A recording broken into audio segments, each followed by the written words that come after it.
The envelope was sitting on my kitchen table when I got home from the grocery store, and I almost missed it because my daughter had left it half buried under a pile of decorating magazines she had brought over the week before. Thick cream paper, my name written in her careful handwriting. Margaret Ellen Calloway. Not Mum, not even Mrs. Calloway. Margaret Ellen, like I was being summoned to a meeting I had not requested. I set down my bags and opened it slowly. It was an invitation to a Gala fundraiser. My son-in-law's company was launching its non-profit foundation, a big charity event at the Hartwell Grand downtown, black tie, 200 guests, a live auction, a keynote speech. My daughter's name and her husband's name were printed at the bottom as co-chairs. And at the very top, in embossed gold letters, an evening of legacy and vision. Legacy. I almost laughed. I put the invitation on the mantel, beside the photograph of my late husband, Raymond, and told myself it meant they wanted me there. I was wrong about that. I was wrong about quite a few things that month. My name is Margaret Calloway. I am 63 years old, and for most of those years, I was the kind of woman who kept the peace so well that nobody noticed the war. I raised my daughter Diane in a small house in Clarksburg, West Virginia, after Raymond died of a heart attack at 51. He had worked in industrial equipment sales, long hours, early mornings, the kind of job that paid steadily but never extravagantly. When he was gone, I went back to work full-time at the county school district, first as an aide, eventually as an office administrator. I was good at my job. I was good at being invisible in exactly the right ways. Diane grew up smart and restless. Even as a little girl, she wanted things bigger than Clarksburg could offer. She wanted wider streets and taller buildings, and people who talked about art and investment portfolios at dinner parties. I did not blame her for that. I blamed nobody for wanting more. I only wished she had figured out that wanting more did not require pretending where you came from was less. She married Preston Hale 4 years ago. Preston came from a well-off family in Northern Virginia. He had an MBA, a bright smile, and the kind of easy confidence that fills a room without saying much. When I first met him, he shook my hand with both of his and said he had heard so much about me. I smiled and said I hoped it was mostly good. He laughed and said absolutely, and then spent the next 2 hours talking about himself. Diane lit up around him. I tried to focus on that. I tried to love what she loved because that is what mothers do, or at least what I had always believed they did. I cooked them dinner when they visited. I sent cards on anniversaries. I kept my opinions about Preston's habit of interrupting and his tendency to look at his phone during grace to myself. I pressed them into a small, quiet box inside my chest and closed the lid. I noticed the first shift about 18 months into their marriage. Diane stopped asking about Clarksburg. She stopped mentioning Raymond. When she called, she talked about their new house, their trips, Preston's company expansion, the non-profit he was building as a kind of brand extension for their community image. She talked about all of it in the tone of someone narrating a life she was very proud of, and I listened, always listened.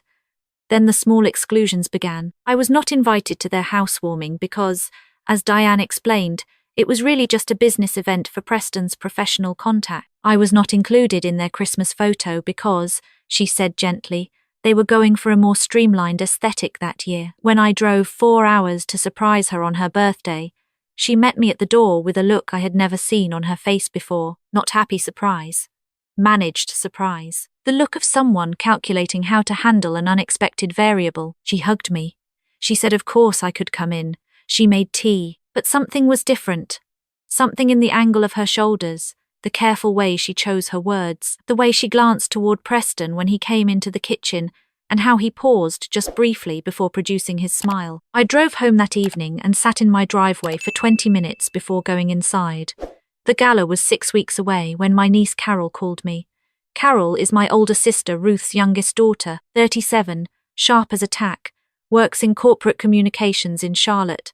She is the kind of person who notices what other people pretend not to see, and she has never once pretended for my benefit. Aunt Margaret, she said, can I ask you something a little delicate? I told her to go ahead. Have you looked up Preston's company lately? The non-profit announcement?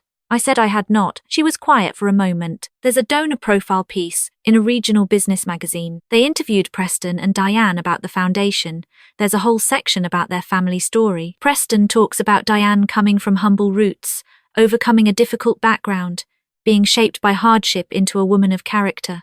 I waited. He describes her mother, Carol continued carefully, as a woman who struggled with health setbacks and limited ability to engage with the outside world.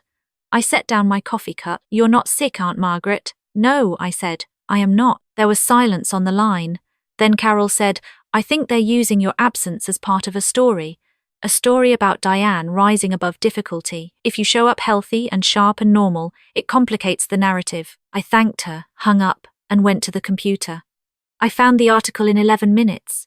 It was glossy and warm and full of photographs of Diane and Preston at charity events, looking generous and purposeful. The interview ran nearly 2 pages. Diane spoke about her father's early death and the toll it took on her family. She spoke, in vague, careful language, about her mother's limitations. She used phrases like protective distance and learning to stand on her own without burdening those who were struggling. She made it sound like leaving me behind was an act of compassion. I read it 3 times. Then I sat very still for a long while. My granddaughter Sophie is 11. She is Ruth's other grandchild from Carol's older brother, and she visits me every other weekend. She is the best part of most months. That particular Saturday, she arrived with muddy sneakers and a library book, and flopped onto my couch with complete confidence that my house was hers. I love her for that. Kids who make themselves at home are kids who feel safe. I hope she always feels safe with me. She looked up at me at one point while I was pretending to read and said, "Grandma Margaret, are you sad?" I told her I was just thinking. She considered that. "Sometimes thinking and being sad look the same," she said. Then she went back to her book. I folded the magazine article I had printed out and put it in my cardigan pocket. Smart child. Over the next 2 weeks, small confirmations arrived, the way they tend to when you finally start paying attention. A mutual acquaintance mentioned seeing Diane at a luncheon where she told the table her mother lived very quietly and preferred not to socialize. A cousin on Raymond's side texted me to say he had received a gala invitation but was asked by Diane to keep his RSVP quiet and not mention it to me because they were limiting the personal guest list. A woman named Beverly, who had been my neighbor for 12 years before she moved to Charlotte, sent me a message saying she had bumped into Diane at a home goods store, and Diane had gone pale when Beverly mentioned keeping in touch with me. "She recovered quickly," Beverly wrote, "but there was definitely something there. People are not as subtle as they think they are, especially people who are very busy managing what other people believe." I called Carol back and told her everything. She listened without interrupting, which is a gift not everyone gives you. When I finished, she said, "Margaret, they have built a public story that requires you to be diminished. If you walk into that gala looking fine and strong and connected, it pulls a thread." "I know. What are you going to do?" I told her I was still deciding. That was not entirely true. Something had already decided in the quiet place, where I make my most permanent choices. I just needed to understand the shape of it before I said it out loud. 3 weeks before the gala, Preston called me. It was a Sunday afternoon.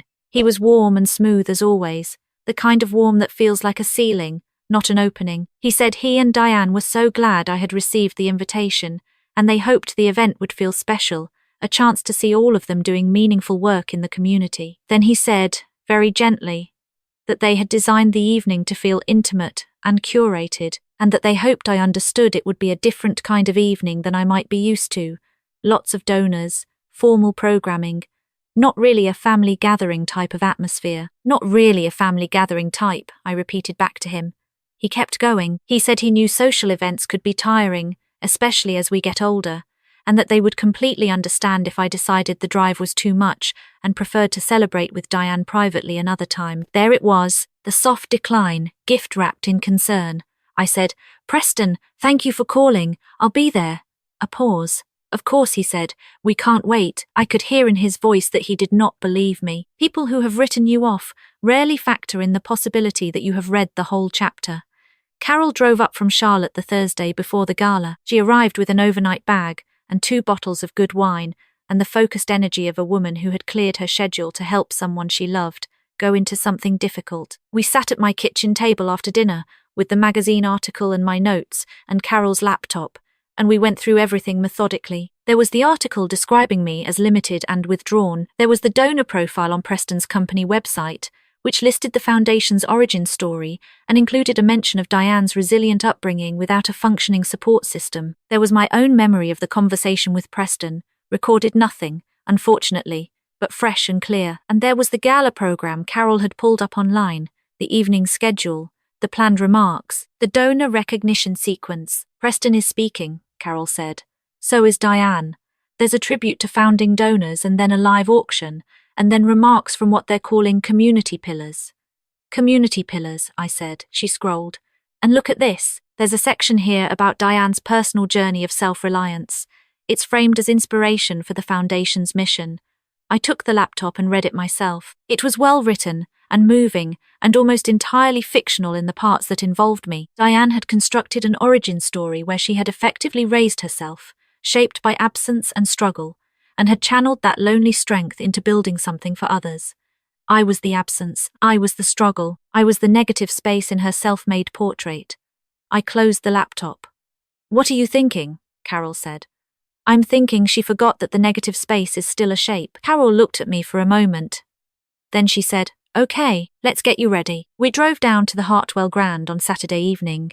Carol had insisted on renting me something appropriate. I had protested on principle and agreed in the end because she was right, as she usually is, that walking into a room like that in the clothes that suited you was its own kind of statement. I wore a deep navy gown, simple cut, good fabric, the pearl earrings Raymond had given me on our 30th anniversary.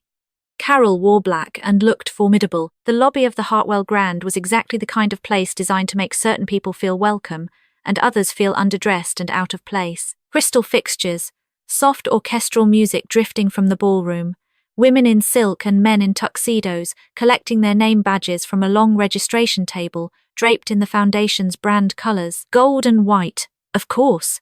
I gave my name at the table. The young woman with the clipboard looked up. She smiled. Then she looked down again. She scrolled. Her smile held, but her eyes changed just slightly, the particular shift of someone who has just encountered a name they were told might appear, and was hoping would not. Mrs. Calloway, she said. Miss Calloway, I said. My husband passed some years ago. Of course, I'm so sorry. She looked to her left, then her right, with the practiced subtlety of someone looking for guidance. There was a brief consultation with a woman in a headset nearby. Then the woman in the headset looked at me, and I looked back at her, and I kept my expression completely pleasant, because pleasantness in those situations is a form of armor. Here you are, the young woman said finally, and produced a badge. Carol leaned close to me as we walked toward the ballroom. That little check-in just told us everything we needed to know. I know. They had flagged your name. I know. Good. She squared her shoulders. Let's go in. The ballroom was beautiful in the controlled way that expensive things usually are. Round tables with tall centerpieces, low candlelight, the quiet movement of servers in white jackets, the particular hum of people trying to seem relaxed while carefully performing for each other. 200 guests, just as the invitation had said. I recognized no one except, after a moment of scanning, a woman across the room who had been one of my former colleagues from the school district before she moved away years ago. She saw me at almost the same moment, and her face opened into real surprise and then real pleasure. That helped. I saw Diane before she saw me. She was near the front of the room in a silver gown, speaking to an older couple with the focused attention of someone running a successful performance. She looked beautiful. She looked like someone I had watched grow from a child who used to fall asleep on the couch with her shoes on, and then I felt a wave of something complicated move through me that I chose not to examine too closely just then. Then she looked up and saw me. For just a moment her face showed me the truth. Not anger, not annoyance. Fear. The kind that comes from realizing a carefully constructed thing is about to meet an unexpected force. She recovered in under 2 seconds. She excused herself from the couple and moved toward me with a smile that almost reached her eyes. Mum, I didn't know you were coming. You sent me an invitation, I said. Of course, she said. Of course. It's just, the drive is so long. I didn't think you'd actually. She stopped. You look lovely. Thank you, Diane. She glanced at Carol. Carol smiled with the particular brightness she reserves for people she has decided to observe rather than charm. Diane said she needed to get back to her guests but would find me later. Then she turned, and I watched her locate Preston across the room, and the brief exchange between them, the small lowering of her voice, the slight change in his posture. He was looking at me in seconds. He crossed the room with his hand extended. Margaret, what a wonderful surprise. The word, surprise. I shook his hand. It is a lovely event, I told him. He said the right things. He was good at that. He asked about the drive, offered to have a server bring me something, said they were just so glad I could make it. But under all of it was the same quiet calculation I had felt in his phone call, the gentle maneuvering toward the edges of the room, toward a small table near the back, away from the donors, away from the stage, away from any place where my presence could intersect with the story they were telling about this evening. I allowed myself to be moved, for the moment, because I was not ready yet. Carol and I sat and watched. We watched Preston work the room with expertise. We watched Diane laugh at the right moments, and listen intently and touch shoulders, and perform generosity so convincingly that I wondered, not for the first time, if she had ever considered what it cost her to be this good at pretending. A man settled at the table beside ours sometime in the second hour. 60s, silver hair, good suit. The kind of quiet confidence that comes from genuine accomplishment rather than performance. He introduced himself as Warren Aldridge. He was a semi-retired foundation director, he said, considering a significant gift to Preston's organization and attending tonight partly to meet the team, and partly because a former colleague had vouched for the mission. We talked. Warren was sharp and curious, and had the instincts of someone who had spent decades evaluating whether people were telling him the truth. At some point, he mentioned that the personal origin story in Preston's foundation materials had moved him, the part about Diane's background, the self-reliance, the difficult family circumstances.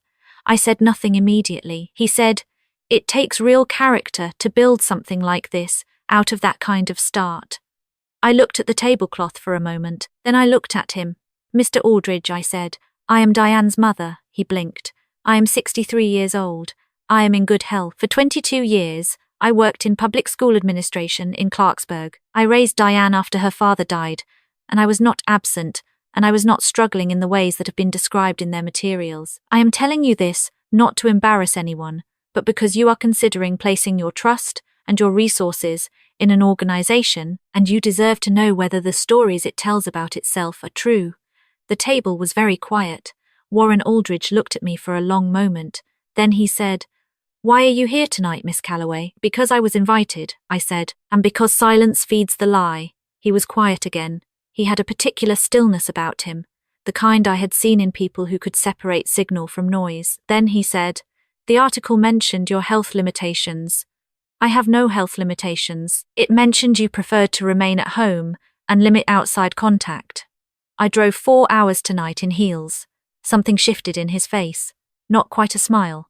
Something more careful and more significant. The program started. Preston took the stage with comfortable authority and spoke about vision and community and the power of private philanthropy to do what institutions could not. He was good. I will give him that. He was genuinely good at standing in light. Diane spoke after him. She talked about her personal journey with the particular practiced emotion of someone who has told a story so many times, it has stopped feeling like a memory and started feeling like a speech. She talked about learning to be self-sufficient. She talked about the loneliness that becomes strength. She thanked the community for showing her what a real support system looked like. I listened to every word. Carol reached under the table and put her hand over mine. I squeezed back and did not look away from my daughter on that stage. During the break between program segments, Warren Aldridge leaned toward me again. He had been thinking. It was visible on his face. He said, "Is there anything you can show me?" I opened my bag. I had brought the printed article. I had brought a short letter from Beverly, my former neighbor, confirming her conversation with Diane. I had brought a copy of my employment records from the school district, not because I needed to prove I had a job, but because they showed 22 continuous years of consistent performance reviews and no gap, no absences beyond normal leave. I had brought a photograph of Diane at her high school graduation, her and Raymond and me, all three of us squinting into the sun in front of our small house, all three of us genuinely together. Warren read slowly. He looked at the photograph for a moment longer than the others. He said, "I am going to need to speak with their board chair before I make any decisions tonight." "I understand," I told him. "Thank you for telling me this." I nodded. He excused himself and moved quietly across the room toward a woman I had not previously noticed, older, silver-haired, the kind of person who sits at tables but controls rooms. They spoke for several minutes. Twice the woman glanced toward the stage area where Preston was still managing donors. Carol watched them. She leaned close to me. "Something is moving," she said. "I know," I told her. The live auction began, and for a while the room returned to its beautiful performance, but I watched Preston's face during it. and saw the moment he noticed Warren Aldridge speaking to the board chair, saw the moment his attention sharpened, and then smoothed over too quickly. Diane caught it too. She found me in the room from 20 feet away, and the look she gave me was the most honest thing she had shown me all evening. I want to be clear about what happened next. I did not cross the room dramatically. I did not interrupt a speech, or raise my voice, or give a performance of my own. I had thought about doing something like that, and I had decided against it, because it would have made me the story instead of the truth. What I did was simpler. During the networking segment that followed the auction, when Preston was moving between tables accepting congratulations, I simply stood up and walked to where Warren Aldridge and the board chair were speaking to a small cluster of donors. I introduced myself. I said I was Margaret Calloway, Diane's mother. I said I lived in Clarksburg. I was in good health. I had driven down for the evening, and I thought it was a lovely event. That was all. But in a room where the story being told required me to be absent and diminished, the simple fact of my presence and health and full sentence coherence was its own kind of testimony. One of the donors in that cluster, a woman in her 50s, said, "Oh, you're Diane's mother. She speaks of you so movingly." I smiled at her. "I hope she does," I said. Diane appeared at my elbow moments later. She took my arm with a grip that was gentle in its pressure and firm in its message. "Mom," she said quietly, "can I speak with you?" "Of course." She steered me toward the corridor outside the ballroom doors. Preston followed. When the door closed behind us and the ballroom sound softened, Diane turned to me and the performance finally dropped. "Why are you doing this?" she said. "I came to the event I was invited to," I said. "You know what I mean." I looked at her carefully. She was still beautiful in her silver gown. She was still my daughter, the girl who used to read to me from library books when I had migraines, who once spent an entire Saturday helping me plant tomatoes and came inside covered in dirt and proud of it. She was still all of those things. She was also someone who had spent months building a fiction on top of the life I had actually lived. "Diane," I said. "I read the article." She looked away. "I know what you told people about me. I know what the foundation materials say. I know what Preston told Warren Aldridge about my limitations. And I know that the reason you didn't want me here is because my being here makes the story complicated." Her jaw tightened. "You don't understand what's at stake." I heard that before from someone else once. My voice stayed quiet. "I think I understand exactly what's at stake. Tonight was going to be the night Preston secured a very large gift from a very careful man, and the story he built to earn that gift required your mother to be a problem you had gracefully overcome." She was silent. "I'm not a problem, Diane. I'm a person." Preston put his hand on her shoulder. "Margaret, let's all take a moment here and—" "No," I said. "I want to speak to my daughter." He stepped back. I will say this for him. He had enough sense to recognize when a room had changed. I looked at Diane. "I am not angry at you for wanting a bigger life. I never was. I am not angry at you for marrying someone ambitious or building something visible. I am angry that you made me small to do it. I am angry that somewhere between the woman who taught you to drive in the school parking lot on Sunday mornings and this evening, you decided that the simplest version of the story was one where I was a limitation you had overcome." Her eyes were bright, not crying yet, close. "I was never a limitation," I said. "I was your mother. And you can build all of this. You can have the gala and the foundation and the legacy piece in the magazine. But you cannot have it on a lie about where you came from, because I am where you came from, and I am standing right here." She made a sound that was not quite words. Preston spoke first. His voice was quieter now, less polished. "Margaret, I need you to understand that tonight represents years of work. The donors in that room." I looked at him.